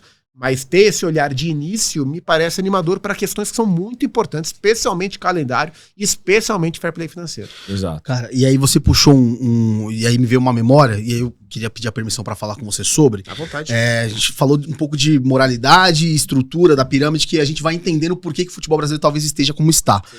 Queria que você trouxesse um olhar para a nossa audiência e para a gente já discutiu muito sobre esse assunto, como foi aquela questão da denúncia da revista Piauí, que supostamente o presidente da Confederação Brasileira emitiu alguns dizeres, teria ligado para a ESPN para pedir para um afastamento dos jornalistas que teceram alguns comentários. Como que foi o teu olhar e como que se deu aquele bastidor, se você puder contar pra gente? Assim, eu sei muito pouco do bastidor porque eu não estava naquele linha de passe e as coisas foram de direção para a equipe, então a gente ficamos sabendo muito pouco. A matéria da revista Piauí me parece uma matéria muito consistente em vários aspectos, não sei se em todos, não sei até que ponto a apuração é 100% cravada ou se tem buracos ali. É uma matéria relevante, eu acho que ela foi menos discutida do que deveria nos meios de comunicação. Agora, aquele episódio do Linha foi um episódio que assim, eu tenho muito pouco para falar porque eu não participei de nada ali, né? Uhum. A gente ficou assustado com a repercussão, mas são questões internas, assim, o que eu posso dizer é que o ambiente é super bom, a relação entre equipe, chefia e direção, ela é muito boa, até onde eu sei é um episódio 100% superado, todo mundo trabalhando perfeitamente ali. Os bastidores eu não participei, então assim, a gente só ficou assustado com a repercussão, mas acho que as coisas no fim acabaram sendo bem contornadas e hoje o que eu posso dizer, e eu faço linha algumas vezes, não sempre, é que tá tudo 100% alinhadinho, assim. O que mais chocou a gente foi a questão de censura, né? Nos não sei se foi censura, eu acho que talvez foi uma proteção da direção para esses jornalistas, porque quando sai a notícia, saiu de que realmente a CBF, pareceu que a CBF tinha ligado e falou, não quero esse, aquele. Perfeito. E, cara, a gente que trabalha no meio, a gente sabe que não foi isso que aconteceu. E o que eu posso dizer, assim, a gente nunca foi pautado ou brifado, não fala disso. Isso aqui não fala. Sim. O máximo que a gente nem orientação, é toque. Falou, se você for abordar um assunto que não é futebol, só pensa se vale a pena. Mas assim, ninguém nunca falou, não fala disso. Isso aqui, não pode criticar o presidente, não pode criticar a FIFA, ou a CBF.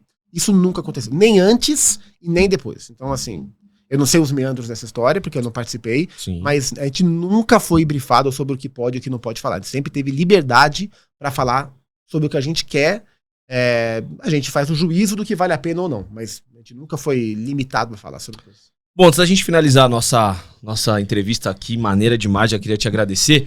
Temos um recadinho para nossa audiência, né? Que é a Quantum, a nossa parceira aqui, tradicionalmente, que apoia o esporte brasileiro, apoia esse canal que vos fala. E é o seguinte, você que precisa de algum suplemento vitamínico, suplementação alimentar, a Quantum é especializada e é o que você precisa nesse momento. Então, tem um QR Code aqui, 20% de desconto, mas não é num produto único, tá? É no site inteiro. Repita. 20% de desconto. Creatina, melatonina, produtos para adulto mais. Cara, tudo que vocês possam imaginar, até produtos também para concentração com suplementos vitamínicos naturais, articulação, a Quantum é a solução, tá? Perfeito. E é o seguinte, 20% de desconto, só precisa ser inscrito no canal. Por favor, se inscreve no canal e vai lá usar o cupom, ajuda a gente. E a Quantum tem um presente pro nosso convidado também. É teu. É teu, Zupac. Vou tá pedir treinando, você Zupac? abrir. Toma. Não, tá bem. Tá no shape. Vai ajudar. Não vai sair um palhaço aqui. Mano. Tem um bilhetinho aí depois. Aí embaixo tem um descritivo do que é cada suplemento. Tem a creatina, né? Creatina básica, tem que tomar. Nossa, até quem não malha tem que dar. Creatina é pra vida, mano. É. Vitamina C, bom demais. Biotina, tamo junto. Magnésio quelato. e o colágeno pra ficar jovem pra sempre. Obrigado, mano. Obrigado mesmo. Que é isso, a Vai gente ser que muito útil. A gente que agradece Obrigadão. a quanto tá aí junto com você também. Valeu. Sei que você tá correndo, fazendo suas Pô, atividades. pra poder tomar minha cerveja em paz, né? Perfeito. É, exato. E ainda assim não tá fácil, Que o mas homem vamos não é lá. de ferro também. Pô, né? mereço, né, pô? E tem esse racha aí que os caras tá combinando aí do tênis, não sei Pô, se... fiquei sabendo que o nosso Falou que- nosso Lima aqui, é, ó. o Guga, É o chamou Lima. o Guga. A gente pode, depois a gente fazer um doczinho aí, né? Você é mais Nadal ou mais Federer? Sou mais Nadal. Eu sou mais Federer. Eu sou mais quer dizer, Federer, muito mais. Temos um Federer. clássico, então. Não que eu jogue como. Eu só prefiro. Mas eu vou polemizar. Carlos Alcaraz vai ser maior que os dois. Não sei. Tem quem acha que o Djokovic já é. O jogo. Eu não Bom, acho. em números, é. em longevidade, isso sem dúvida. Mas no que diz respeito à genialidade, pra mim ele não é. Sim. Mas o que ele conquistou já é maior. Né? Já É que eu acho o Carlos Alcaraz é um menino surpreendente. Fenômeno. Tem o documentário dele, é maravilhoso. E estamos vindo de João Fonseca também, E tá? tem o Joãozinho é bom também. falar que João Fonseca tá chegando. O Alcaraz elogiou muito ele, falou ele vai dar trabalho pra mim no futuro. Mas Foi é isso. bacana. Depois vocês vão acompanhar aí nas redes aí, talvez, se eu tiver coragem de aceitar o Zupac aí, Tá louco? Vamos ver. Eu não jogo ver. nada, cara. Oi, cara. Cara, pra gente finalizar nosso bate-papo de hoje incrível, vamos falar, falamos sobre a sua carreira, falamos sobre várias coisas legais, né? E aí eu queria pontuar duas coisas. E essa a gente sempre faz aqui. O seu maior acerto e o que você acha que foi o seu maior erro, que também molda a gente, né? Que eu acho que isso é importante a gente falar. Maior acerto, não sei dizer, cara. Porque a gente tenta acertar todo dia, né? É. Puxa. Sei, maior acerto. O maior acerto foi escolher o jornalismo pra fazer, cara. Porque eu acho que é a profissão que mais se encaixa comigo. Eu acho que eu lido com as minhas paixões. Eu amo o futebol como eu amo o jornalismo. Tem gente que faz só porque ama o futebol, né? Que não é, eu amo o futebol como eu amo o jornalismo. Então, acho que poder fazer o que eu realmente gosto e é muito difícil conseguir trilhar um caminho, né, nesse meio que é um meio tão sufocado em vários sentidos, e conseguir caminhar até aqui, né? Não sei qual vai ser o meu futuro, né, daqui pra frente na profissão, mas poder chegar até aqui, então eu considero que acho que as minhas decisões profissionais foram muito acertadas, que elas me ajudaram a chegar até aqui. E erro, cara. Erro a gente também erra todo dia, né? A gente também Sim. erra todo dia.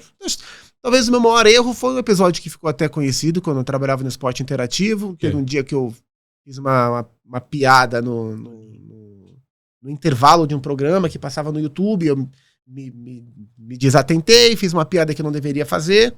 E teve uma repercussão muito grande, fui altamente cancelado. Fiquei com muito medo de que minha carreira acabasse ali. Felizmente não acabou. E não deveria acabar mesmo, mas eu fiquei com medo. E foi um erro grande meu ali, mas que também gera aprendizado. Acho que a gente não pode nunca parar de errar. Porque a gente tem que aprender. A gente vai errar. A derrota ensina. Não tem como não errar. Pode cometer entendeu? o mesmo erro É novamente. isso, não tem né? como não errar. O que a gente tem que saber é como lidar com os erros e como aprender com os erros. E acertar mais do que errar. Essa é a lógica da vida. Ninguém vai só acertar. E quando a gente errar, a gente tem que saber reconhecer, saber aprender e ter grandeza para lidar com os erros. Acho que esse é um ensinamento que fica pra gente. Zupá, só mais duas então pra gente encerrar nosso papo. E, pô, poderia ficar horas aqui. Se o Zupac, né, tivesse mais tempo, a gente ficaria horas. Só que eu tenho duas questões que eu gostaria de saber de um jornalista de alto escalão como você. Primeiro, como que você vê as SAFs no Brasil hoje? E aí a gente pode até pautar falando mais de John Textor, a família Menino no Galo, no Cruzeiro agora o Pedrinho, e até a questão do City também. Como que você vê essa questão das SAFs no Brasil? Até porque a SAF hoje não é um modelo único, exclusivo. Cada um tem o Tá seu. chegando, ela tá se moldando de acordo com o futebol brasileiro. A gente tá vendo o Botafogo ser revendido, o Textor fazendo uma nova SAF, enfim. Como que você avalia e se você acha que é melhor ou pior pro futebol? Porque, na minha opinião, SAF não quer dizer sucesso. Né? Não quer dizer. Mas é um caminho que em muitos casos, é o único caminho que sobrou para clubes mal administrados durante muito tempo. Pro Botafogo, eu vou citar o Botafogo. Pro Botafogo voltar a ser o que ele era, pro Botafogo ganhar o que ele ganhou no ano passado, não existia outra possibilidade que não a SAF. Não existia outra possibilidade. E para ele se manter assim, para ele ganhar em um ano, às vezes existe. Você pode gastar o que o Botafogo poderia gastar o que o Botafogo gastou para 24 e quebrar o clube e não pagar para sempre, mas esse ano ser maravilhoso. Mas pro Botafogo ter uma longevidade do seu tamanho, grande como não existia outro caminho. Pro Cruzeiro sair do buraco que ele estava, quase indo pra Série C, Nossa. não existia outro caminho. Não é que foi o melhor caminho, era isso Ou ou nada. a falência. É. O Cruzeiro ia falir. Sim. Isso outros clubes também. Porque nem todos os clubes têm o potencial de arrecadação de vamos chamar de Flamengo, Corinthians, Palmeiras. Vamos fechar em 3. Sim. A gente tem São Paulo, mas Flamengo, Corinthians, Palmeiras hoje. Que são clubes que são capazes de se reorganizar, se quiserem, né, e se planejarem a longo prazo, sem um aporte de fora, né? Agora, outros clubes, para competir com estes, não tem, é difícil. O potencial de receita tá... Então a SAF para clubes quebrados, muito mal, virou o único caminho. O que não quer dizer que virar SAF é a solução. Uma SAF boa é a solução. Uma SAF trabalhada é uma solução. O que aconteceu com o Vasco foi bem complicado, né? Então, é isso. O Vasco só tinha um caminho para se reestruturar. Para voltar a ser o Vasco que a gente viu ganhar tudo. Virar uma SAF, porque o Vasco estava quebrado. Mas pegou uma SAF de merda ali, cara. Entendeu? Então, assim, o Vasco tem que se reestruturar. O Galo tem uma dívida muito grande. O Botafogo, a SAF foi fundamental para o Botafogo, mas agora vive um momento de instabilidade. Então, assim, eu acho que é um caminho sem volta para a grande maioria dos clubes brasileiros. Não, São Paulo e Corinthians estão no caminho da SAF. Corinthians tenho dúvidas. São Paulo, acho que no médio prazo, acho que vai virar. Uhum. Corinthians não deveria precisar. Sim. O time que fatura o que fatura. Bilhão por ano. Mas eu tenho dúvidas se o Corinthians vai conseguir andar com as próprias pernas por falta de gente capaz. E gente interessada em fazer. Muita sacanagem que acontece lá dentro. Mas é um caminho. E dentro dessa SAF que você vê, alguns clubes, né, vendem 90% do clube. Você acha que a ideia é vender só o departamento de futebol social, tudo? A questão é muito ligada assim, quem vai comprar, quem vai botar muita grana, vai botar muita grana para comprar, para não ter controle, para botar menos, né? Eu não sei percentualmente qual é o ideal. Eu acho a SAF, até agora, de todas as que eu vi, a mais redondinha é a do Bahia. Uhum. Porque é um grupo, Porque é um grupo robusto. Você vê que é um trabalho que não tá dando um passo maior que a perna, tá andando no ritmo normal.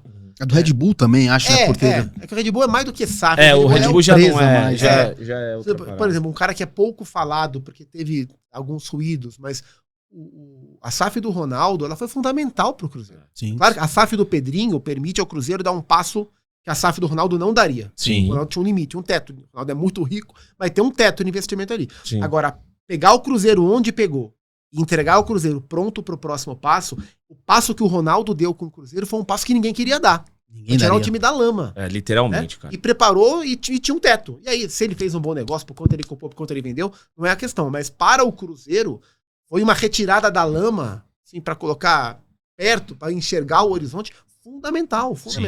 Então tem clubes que não tem. Eu acho que no médio e longo prazo, para competir com as grandes potências, não vai. Se não tiver SAF no médio e longo prazo, a gente vai ter um abismo grande entre. Por mais que existam 12 grandes, a gente vai ter um abismo de receita muito grande. Então o caminho para os clubes se manterem competitivos e competir com o que o Flamengo pode gerar de receita, o que o Palmeiras gera de receita, o que o Corinthians pode vir a ser, se algum dia ele se refundar, né, como política, é vender, é ter um aporte ali fora. E a última, então, eu vi uma análise sua e eu acho que você foi cirúrgico quando você falando de Neymar.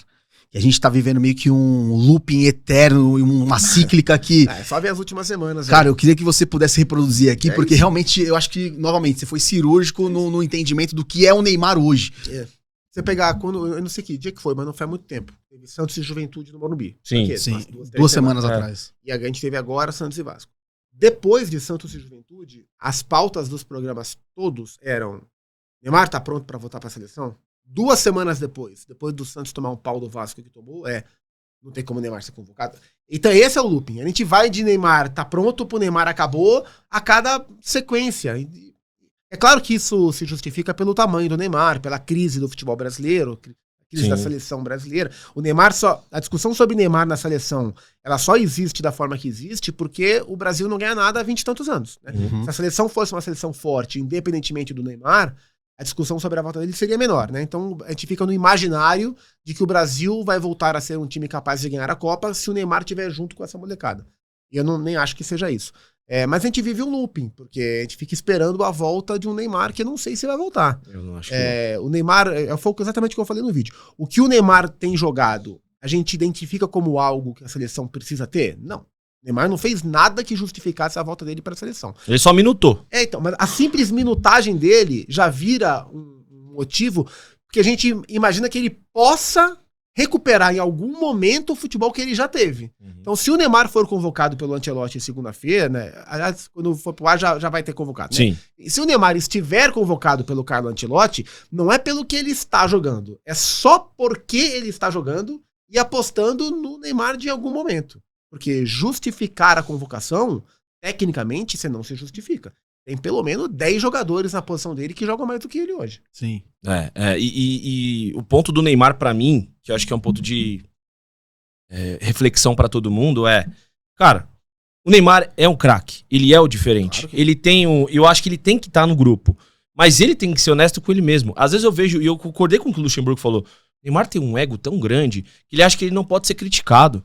Ele acha que ele, ele foi acostumado. Ele foi acostumado assim, o Pelé, meu avô falou, eu vi uma vez a torcida do Santos, foi uma vez, mas eu já vi os torcedores do Santos xingando o Pelé.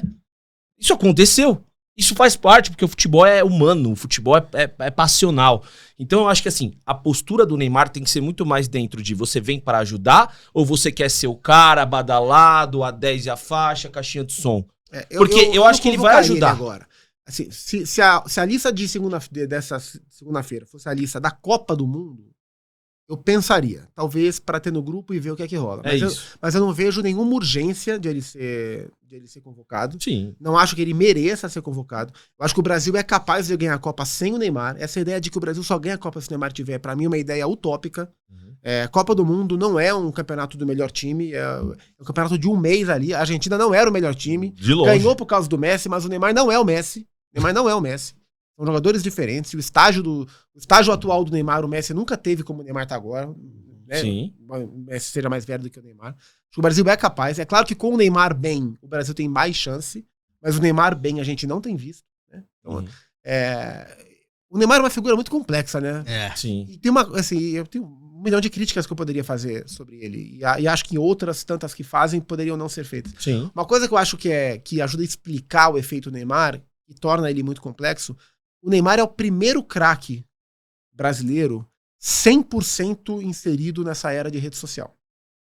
E isso transforma os caras. Você pega as celebridades, não só do esporte, mas também do esporte, os popstars do esporte, da era Neymar pra frente, de 2010 pra frente, que é a era totalmente integrada à rede social, são figuras que são complexas. Sim. Seja por questões de saúde mental, seja por questões de comportamento, seja por eu acho que a rede social infantiliza muito as coisas. Sim. E muitos desses popstars são popstars infantilizados. Eu acho que o Neymar é uma figura muito infantilizada. Uma bolha, né? Então, assim, ele tem várias questões que eu posso aqui criticar. Mas eu acho que ele também é consequência, ele é o primeiro produto do nosso futebol brasileiro, da primeira prateleira, 100% da era digital. Isso faz com que ele seja uma figura mais exposta também. E aí, erro da carreira de criar uma bolha em que ele é o intocável. Eu acho que esse é o grande erro da carreira do Neymar. Exatamente. Alguém pra falar as verdades que ele não quer ouvir. Porque isso é muito importante pra todos nós. Exatamente. Irmão, cara, queria agradecer Eu demais. que agradeço. Maneiro, Nossa, velho. eu que agradeço. Muito obrigado, Que cara. programa Espero sensacional. que a galera goste aí. Cara, casa sempre aberta aqui. Tamo O estúdio junto. também, se você precisar, conta com a gente, Tamo tá? Seu Instagram é? @Gustavo Zupac, não tem erro. Gustavo Zupac, sem erro. @Temaroto, né? @Temaroto, sigam lá, dá uma moral pra nós, né? @Léo Valejo. Lembrando uma coisa, já vou dar aquele recadinho. Os cortes, a gente até incentiva que vocês façam.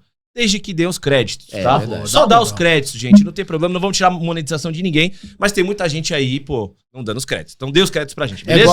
igual o dono de sauna, que quer ganhar dinheiro com o suor dos outros. É isso aí. E já pô. dizia uma figura importante do Tropa de Elite. Se tu quer rir, tem que me fazer rir também. irmão, Me é isso ajuda, aí. né? É isso, galera. Tamo junto. Até a próxima. Valeu!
Yeah.